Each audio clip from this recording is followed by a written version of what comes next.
사랑하는 성도 여러분, 하나님의 평강이 가득 넘치시길 바랍니다. 오늘 우리가 함께 대할 말씀은 레위기 6장 5절에 있는 말씀입니다.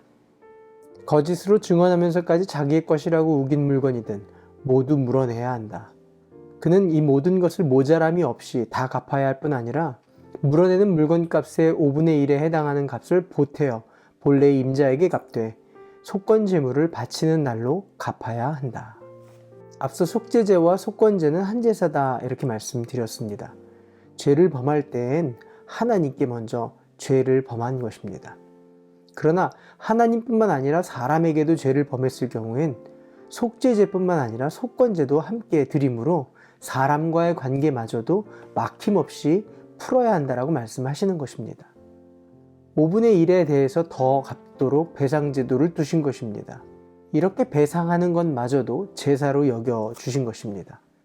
때문에 이스라엘 백성은 하나님 앞에서 범죄한 것도 사함을 받아야 했지만 사람과 사람 사이에 묶인 것도 반드시 풀어야 한다라는 것입니다. 그렇지 않으면 하나님께서 복을 내리시지 않겠다라고 말씀하시는 것입니다. 중요한 것은 죄가 하나님과 사람 사이에 또 사람과 사람 사이의 관계를 무너뜨린다라는 것입니다.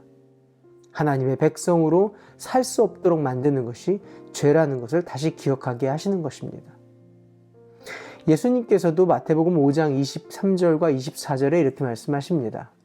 그러므로 내가 제단에 제물을 드리려고 하다가 내 형제나 자매가 내게 어떠한 원한을 품고 있다는 것이 생각나거든 너는 그 제물을 제단 앞에 놓아두고 먼저 가서 내 형제나 자매와 화해하여라. 그런 다음에 돌아와서 제물을 드려라. 제사를 드리기 전에 하나님께서는 반드시 사람과의 관계를 먼저 회복하라고 말씀하신 것입니다.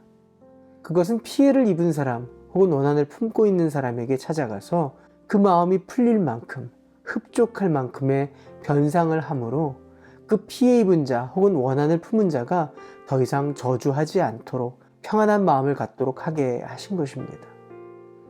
그런 후에 주님께서도 복을 주시겠다라고 약속하십니다. 주님은 성도의 삶과 인격마저도 하나님의 성품을 드러내고 영광을 올려드리기를 소원하고 계십니다. 하나님의 생명이고 모두가 하나님이 지으신 하나님의 백성이기 때문에 그렇습니다. 우리의 신앙은 하나님과의 관계뿐만 아니라 사람과 사람 사이에서 드러나는 것입니다. 반드시 그 신앙은 공동체 가운데 그리고 사람과 사람 사이에 드러난다는 것을 잊지 않는 하나님의 사람 되시기를 바랍니다. 기도할까요? 좋으신 하나님, 누구에게나 복빔을 받는 하나님의 사람 되게 하여 주시옵소서. 사람과 사람 사이에도 온전함으로 하나님의 복을 누리는 하나님의 사람 되게 하여 주시옵소서. 예수님의 이름으로 기도합니다. 아멘. 오늘도 성령님과 동행하시는 하루 되시길 바랍니다. 화이팅!